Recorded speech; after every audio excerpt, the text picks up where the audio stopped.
Hey, it's Empress, and I'm so glad you're here with me today. Seriously, if you clicked on this video, it means a part of you is ready for something more. You're ready to peel back the layers and truly understand who you are at your core. This isn't just another video. Think of this as the beginning of a conversation, a journey of self-discovery that we're going to embark on together. I want you to know that you have the power to change your life, and it all starts with understanding the incredible person you already are. You don't need a fancy degree or a high-priced coach to start this work. I'm going to share 10 powerful, yet simple life coaching techniques that absolutely anyone can use, starting right now.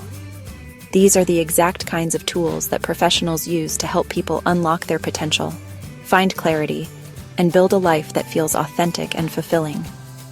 We're going to break them down, make them accessible, and apply them directly to your life. This is about giving you the tools to become your own best guide. So before we dive in, do me a favor. Pause this video if you need to, and grab a notebook and a pen. I'm serious about this. Don't just watch, participate. The magic happens when you engage, when you write things down, and when you allow yourself the space to honestly reflect. This is your time. Let's get ready to do the work, because what you're about to discover about yourself is going to be a complete game changer. Let's begin. All right, first things first. We need to build your foundation. And your foundation? It's your core values. These are the fundamental beliefs that guide your decisions, your behaviors, and your sense of what is right and wrong. When you're living in alignment with your values, life feels right. It flows. But when you're not, you feel that friction, that sense of unease or unhappiness, and you can't quite put your finger on why. So, in your notebook, I want you to write this question at the top of the page. What is most important to me in life? Don't overthink it. Just start listing words. Is it freedom, security, connection, honesty, adventure, growth? Okay, let's talk about you and how amazing you are. I know, sometimes it's hard to see it in ourselves. We are our own worst critics. But you have unique, incredible strengths, and it's time to own them. These are the things that you do effortlessly, the skills that come naturally to you. Think about it. What do people always compliment you on? Do your friends always say you're an amazing listener? Does your boss praise your ability to organize a chaotic project? Maybe you're the person everyone asks for advice, or the one who can make anyone laugh. These aren't just little quirks. They are your superpowers. What makes you lose track of all time? That's the question I want you to answer next. This is about tapping into your passions. I'm not talking about what you think you should be passionate about. I'm talking about the activities that light you up from the inside, the things you do where hours feel like minutes. Maybe it's digging in your garden, getting lost in a good book, coding a new program, playing the guitar, or experimenting with a new recipe. It doesn't have to be productive or have a purpose beyond the sheer joy it brings you. Those activities are clues. They are breadcrumbs leading you to what truly energizes your soul. This one is huge, and honestly, for many of us, it's the hardest. Setting personal boundaries. A boundary isn't like some wall you put up to keep people out. It's a line you draw to protect your own energy, your time, and your mental well-being. It's really about having the courage to say no to things that drain you, so you can say yes to the things that actually align with your values and your passions. Every time you say yes when you really mean no, you're betraying a little piece of yourself. It's basically a form of self-abandonment. So where in your life are you overextending yourself? And who are you trying to please at your own expense? Now we're going to do a little bit of daydreaming, but with intention. I want you to, close your eyes, take a deep breath, and visualize your ideal life.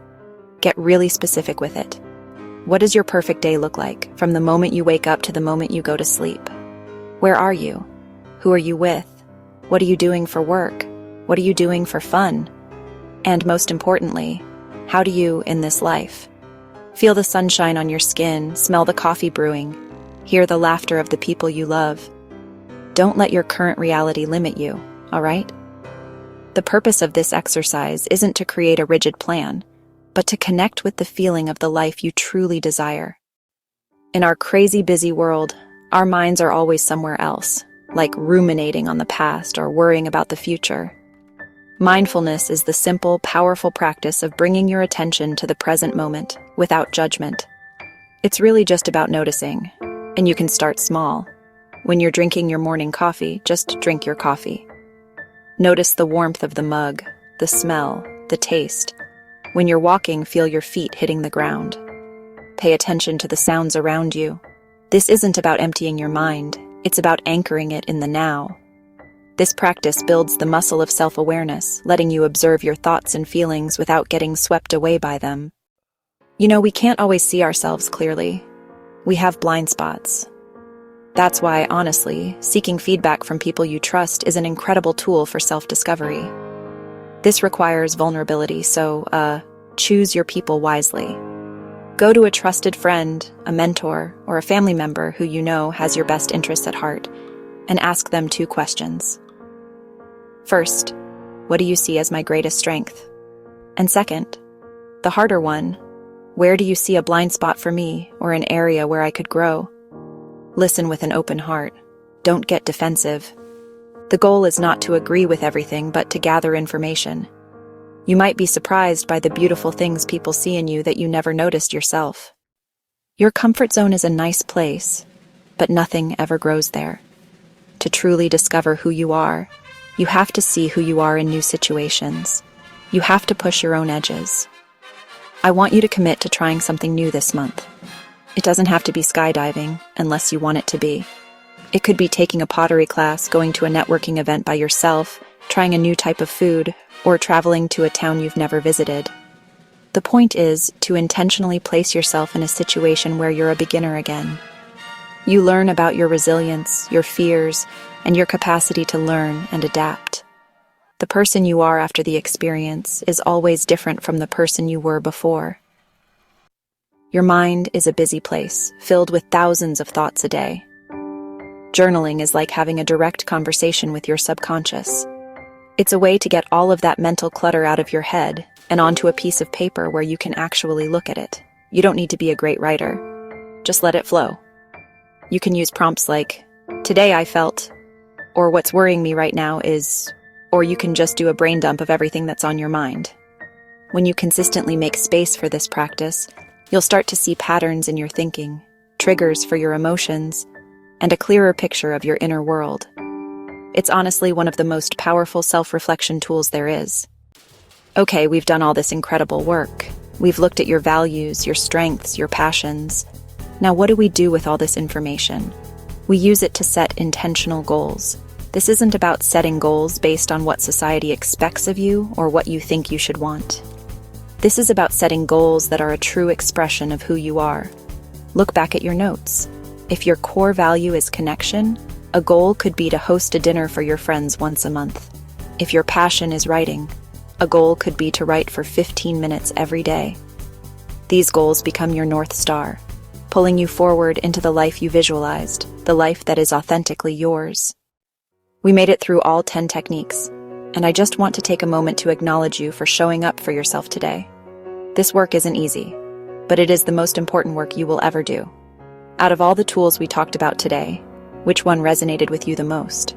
Which one are you excited to try first? I genuinely want to know. Head down to the comments and share your favorite technique. Reading through them is honestly one of my favorite things to do, and it helps create a community of support right here. If this video served you, if it sparked something in you, please consider subscribing to the channel and turning on notifications. We're going to be diving deeper into so many of these topics, and I don't want you to miss out on our next step together. Your subscription helps more than you know and allows me to keep creating content like this to help you on your path. It's a simple click for you, but it means the world to me and this community. Remember, this is not a one-and-done deal. Self-discovery is a lifelong journey, not a destination. Be patient with yourself. Be kind to yourself. You are a masterpiece, and you are also a work in progress, and that is a beautiful thing.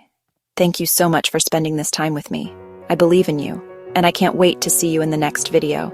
Share, like, and subscribe if you want more of these videos to help your girl Empress.